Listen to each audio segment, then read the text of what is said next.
At Half Past Podcast, without giving away any spoilers, what's one aspect about Kylo Ren you're excited for fans to see in the next film? Good question. We're not revealing anything, but an aspect. I think, maybe this is such a general answer, but, humanity, even though that's very much a blockbuster movie, and I'm aware of that, there was no taking that for granted, and that we were forced to be general. There was a lot of plot points that we knew were operating in the first one that we are get to explain more in the second one that make both of them make sense. But that they do kind of feel kind of socially active to me too, in that they're and George Lucas. This is a long answer, but George Lucas, originally a lot of Star Wars was in response to Vietnam, and I think a lot of what I remember talking about with JJ and Ryan was, this idea of terrorism and two sides kind of being morally justified to behave however they wanted to get what they thought was absolutely correct. Hey YouTubers, the year of hype has started, so Kylo Ren teasing his character in Episode 8, let's break it down. There is a new round of the Star Wars giveaway. It's for IMAX gift certificates. All you have to do to enter is be a subscriber and leave a comment on this video. Be sure to click that bell to enable alerts so you don't miss anything.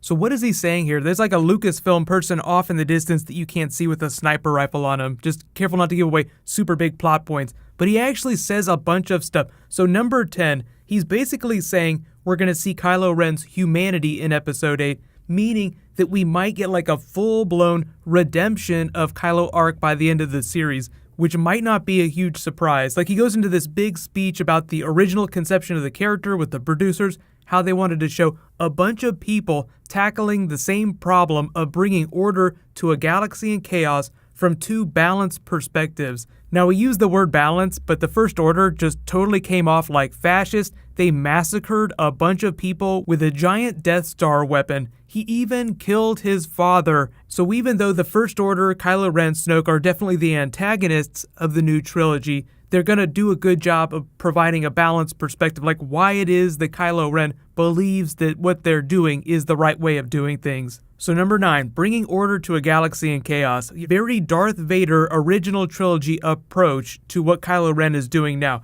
which makes sense because he's a Vader fanboy. He carries the melted helmet around with him. The ashes that he puts it in there are actually the ashes of the people that he's defeated. They left that detail out of the movie, but it just lets you know how hardcore he is. But those aren't Vader's ashes, just the helmet belongs to Vader. Number 8, talking about some more of the context that he said that they're going to be adding. How did he come to be with Supreme Leader Snoke? So they actually explain a little bit of that during the expanded materials and the books that they released. Like if you bought one of the lookbooks, you actually learned a little bit more about the characters than you would in the movie. So they describe Kylo Ren as someone that has an identity crisis growing up just because of who his family is. His parents are a big part of the resistance, forming this new government. The galaxy's kind of in chaos, so he himself has an identity crisis. And in that moment of weakness, Supreme Leader Snoke seeks him out and takes advantage of him just like a cult leader would, feeding him promises, giving him the feeling of purpose and family that he felt like he wasn't getting from his real family. But as Adam Driver describes him, like he still feels the pull of the light side. So number 7, why did he have to kill Han Solo in the movie? The biggest reason for that is that his family was a big tether for him to the light side of the Force. He wanted to get rid of that, so he felt like he had to kill his father, although really it was Snoke pushing him in that direction in a reverse version of what Luke Skywalker had to go through. Like the test that he had to face Vader and confront the idea that he was his father. Like he had to come to terms with that. That was one of the final tests on his path to becoming a Jedi. Not just fighting Darth Vader, but also coming to terms with who Vader was and what that meant about himself, about Luke. So Kylo Ren had a reverse version of that. So when he's having the speech with Obi-Wan Kenobi, getting ready to go to Cloud City to save his friends, Kylo Ren has the same version of that speech with Supreme Leader Snoke here, where he kind of feigns the problem like, oh, this is going to be a big test for you. You've never faced anything like this, even though you're the master of the Knights of Ren. There's been an awakening. Have you felt it? Yes. There's something more.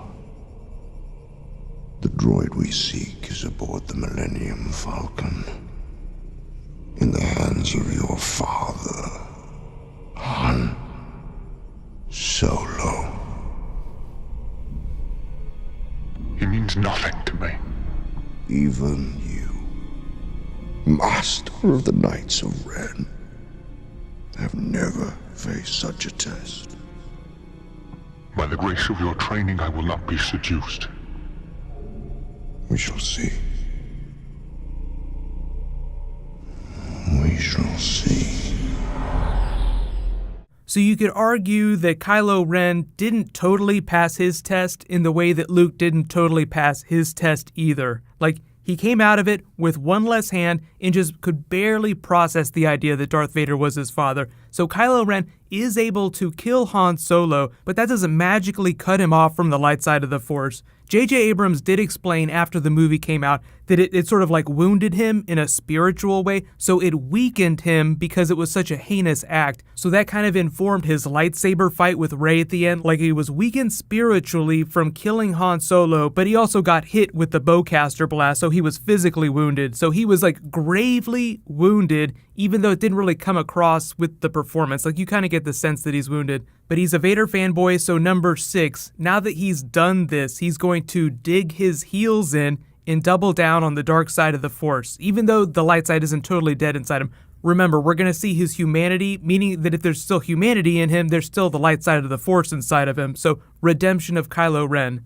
So number 6, more context. There's just so much we don't know about what precipitated what's happening in episode 7. We get flashes of it when Rey touches Anakin's lightsaber. We flash back to the Jedi Academy massacre. You see Kylo Ren with the Knights of Ren. It looks like they've come back after some absence. He has his red lightsaber. So whatever's happened, he's taken on his dark side persona and come back to get rid of the Jedi in the way that Anakin came back and massacred all the children at the Jedi Temple. So whereas with episode 3, you sort of saw all the moments leading up to that. You saw the Emperor tell him to go take care of the younglings. Like, he basically told him, go kill all these people. You didn't really see that with Kylo Ren's character. So we'll get some more context for that, what led up to that moment, why it is he left the Jedi Temple. If Supreme Leader Snoke is such an evil person, Luke Skywalker would probably be aware of him and keep him away from the Jedi. So there are a lot of character beats and story beats as well that episode 7 skipped over that episode 8 will add context for. Speaking of which, number 5, the Knights of Ren. So everybody's wondering about them. The way they explain it is that they're not Sith, but it's basically like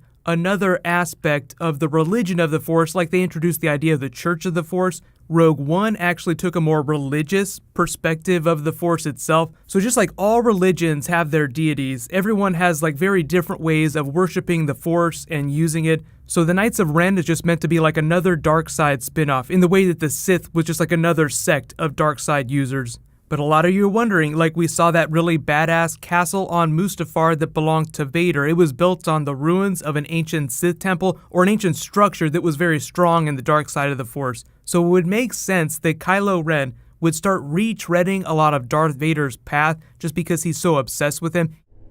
I feel it again. The pull to the light. Supreme Leader senses it. Show me again the power of the darkness, and I will let nothing stand in our way. Show me, Grandfather,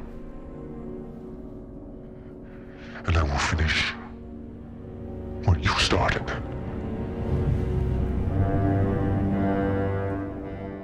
He's almost on the exact same mission with the exact same plan that Darth Vader was on, so even if we don't see it in episode 8, I wouldn't be surprised if at some point during his training, he visited that place. But we'll see wherever it is the Knights of Ren are actually finishing their training, because that's what Snoke says at the end of episode 7. He tells General Hux to get Kylo Ren, bring him to me so that we can finish his training.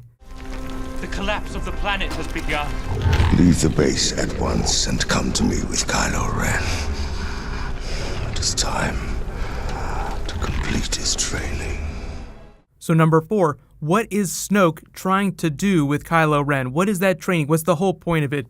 So the way they explained it in like all the expanded materials, the lookbooks, is that he's trying to create a super Jedi from a fallen light side Jedi because he feels someone touched by the light side could ultimately become a more powerful Jedi than someone who was just a purely dark side Force user. So if you didn't read the Expanded Universe books, there was a character called Jacen Solo. He was one of the twins born to Han and Leia, who became something of a super Jedi himself by learning to harness both the dark side and the light side of the Force. So they called it the unifying Force. It's like a much more broader perspective of how the Force works. And they're kind of doing that on Rebels a little bit this season, but they call it the Bendu. Jedi and Sith, the light and the dark. I'm the one in the middle, the Bendu. Once a secret is known, it cannot be unknown. You have Dark Jedi on one side, you have Light Jedi on the other. The Bendu is in the middle and has a slightly broader perspective of what the Force is. So yes, Snoke wants to subjugate the galaxy the way the Emperor does, bring it under control, but he also wants to create a super Jedi. So you wonder if like he and Rey are on parallel arcs, if the same thing is going to happen from Rey's perspective, like if she'll be pulled to the dark side of the Force and they'll both become these crazy Jedi that wield both the dark side and the light side of the Force. Number 3, speaking of which, what is the history between Kylo Ren and Rey? Because he definitely knew who she was when he learned that they were on Jakku. Anything else? The two were accompanied by a girl.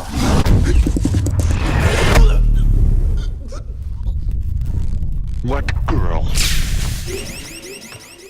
He freaked out at the thought of a girl, a Force user. So he probably knew her at the Jedi Academy. She seems like she's quite a bit younger. So like when he's here massacring all these Jedi, she's like the little girl here that they drop off on Jakku. So on the surface, still pending what her true identity is, it seems like they just knew each other at the Academy and she survived the massacre and he's upset about that. But there are all kinds of theories about who Rey's parents are. Maybe she's related to Obi-Wan Kenobi somehow. Maybe she's related to the Skywalkers. So they'll add more context for that as well. How she came to be left on Jakku by herself. Because presumably if she was going to be hiding out on some desert planet, they would leave her in the care of someone like an Obi-Wan figure, someone to watch over her from a distance. And she really didn't have that. Like there were people that kind of looked out for her, made sure she didn't die, but she didn't have an Obi-Wan Kenobi like Luke Skywalker had. Number 2, what about Supreme Leader Snoke? Where was he when all the stuff during the original trilogy was happening? Because he looks very old,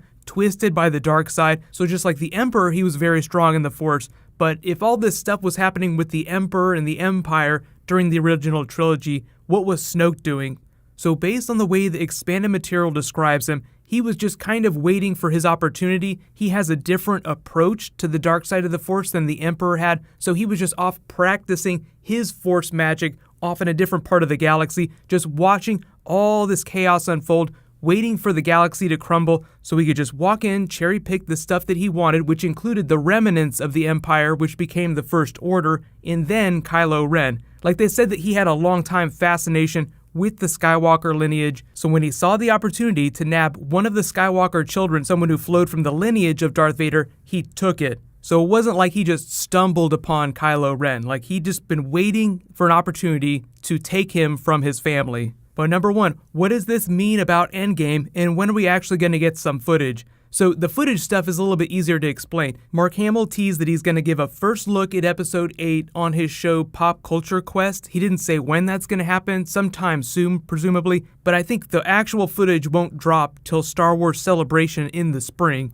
So just set your calendars for that, for like an actual trailer. So get hype, it's going to be awesome. If 2016 was the year of Zero Chill, then 2017 is going to be the year of hype. So I'll say congratulations to the latest Star Wars giveaway winner, Ulysses Adkins. You win a pair of IMAX gift certificates. Be sure to private message me on the back end of my channel so I can get your contact details. There is a new round that started in this video, so because my next video will be Star Wars Princess Leia, I'll just announce the winner when I post that. While you guys wait for that to post, you can click here for my Thor Ragnarok Planet Hulk preview, and you can click here for all my Rogue One Easter eggs. Thank you so much for watching. I'll see you guys in the next video.